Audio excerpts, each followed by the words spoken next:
సింగరేణి టెండర్ల అవినీతిని ప్రభుత్వం పెద్దలే బయటపెట్టారని బీజేపీ నేత రామచంద్రరావు అన్నారు. నైని కోల్ బ్లాక్ టెండర్ల అవకతవకలపై విచారణ జరగాల్సిందేనని అన్నారు. రాష్ట్రం కోరితే సిబిఐ విచారణకు కేంద్రం సిద్ధంగా ఉందన్నారు. 2014 నుంచి ఇప్పటి వరకు సింగరేణి అక్రమాలపై సిబిఐ దర్యాప్తు జరపాలని ఆయన తెలిపారు. తెలంగాణకు పెట్టుబడులు తేవడంలో కాంగ్రెస్ బీఆర్ఎస్ విఫలమైందని ఆరోపించారు. రేవంత్ దావోస్ పెట్టుబడులపై శ్వేతపత్రం విడుదల చేయాలని, దావోస్ పర్యటనల పెట్టుబడులు ఎక్కడ పెట్టారు చూపించాలని ప్రశ్నించారు.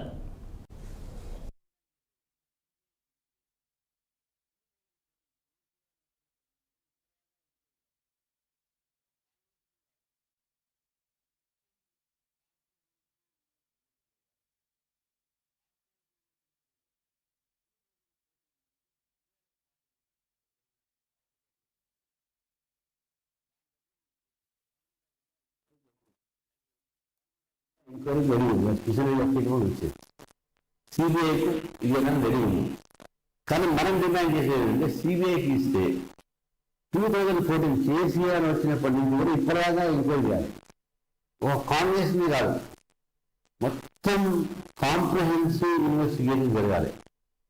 కాంప్రహెన్సివ్ ఇన్వెస్టిగేషన్ అంటే 2014 నుంచి టీఆర్ఎస్ పార్టీలో జరిగినప్పుడు అవకతవకలు ఉన్నాయో దాని దగ్గర నుంచి ఇప్పుడు రేవంత్ రెడ్డి గారి ప్రభుత్వంలో వీళ్ళ మంత్రుల మధ్యన ఉన్న విభేదాలు అన్ని బయటపడ్డాయి. కాబట్టి అప్పటిదాకా సిబిఐ దాని మీద ఎంక్వైరీ చేయాలి. తెలంగాణ ప్రజలకు వాస్తవం తెలవాలి. కోట్లాది రూపాయలకు సంబంధించినటువంటి ఈ కాంట్రాక్ట్ ఉద్యోగంగా ఈరోజు వాళ్ళ మధ్యన ఏదైతే గొడవలు బయటకు వచ్చింది, బయటకు అందరూ దున్నుకుని పోయేది. అక్కడ కుటుంబం దున్నుకున్నది, ఇక్కడ నేతలు దున్నుకుంటున్నారు. అక్కడ ఒకటే కుటుంబంలో 4 పంచుకున్నారు. పాపం కవితకు తక్కువ వచ్చింది, ఎవరైనా నాకు తక్కువ వచ్చింది గొడవ చేస్తున్నా. ఇప్పుడు ఇక్కడ కూడా ఎవరికో తక్కువ వచ్చింది.